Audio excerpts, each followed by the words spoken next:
দিকে দিকে জ্বলছে আগুন, কিন্তু নেভানোর কেউ নেই। এতিম অসহায়দের মিছিল দিনকে দিন বেড়েই চলেছে। বিধবারা আজ হতবাক হয়ে গেছে, তরুণরা আজ দিকভ্রান্ত হয়ে পড়েছে। প্রবীণ যারা আছেন তারা খামখেয়ালিপনায় মত্ত হয়ে গেছেন।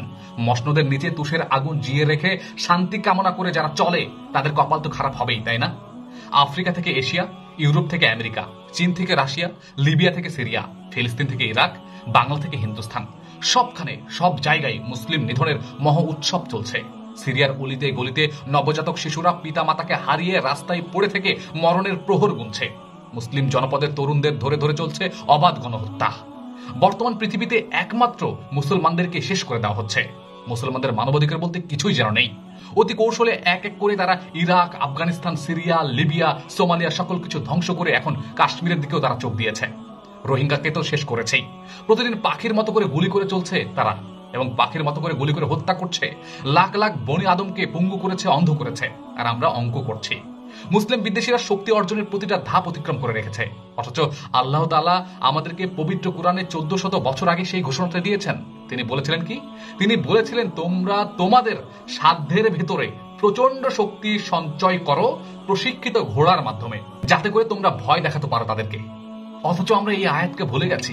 এই আয়াতের উপর পরাশক্তিগুলো ভালো করে আয়ত্ত করেছে, ভালো করে আমল করে বসে আছে।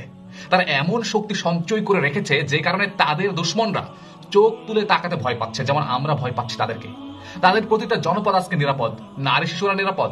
তাদের যুবকরা আছে মুসলিমদের রক্তে গোসল করার মতো, আর মুসলিম যুবকরা তাদেরকে পাশ্চাত্যকে নিজের আদর্শ মনে করছে।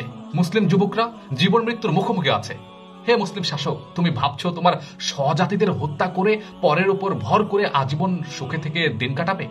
না, এভাবে তোমাদেরকে তারা রাখবে না কখনোই। এভাবে বহুদিন কাটার কি কোনো নজির আছে? ছেঁড়া জুতোর মতো একজনকে নিক্ষিপ্ত করে নতুন জুতার সন্ধান কিন্তু তারা করে।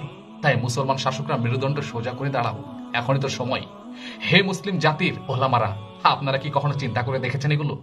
জাতিকে ওমর ইবনুল খাত্তাব, সালাউদ্দিন আইয়ুবী, মোহাম্মদ গজনভী এদের মতো চিন্তা করেছেন কখনো? এই কোরআন যদি বিজ্ঞানময় হয় তাহলে বিজ্ঞানের বিরুদ্ধে আমাদের এত অবস্থান কেন?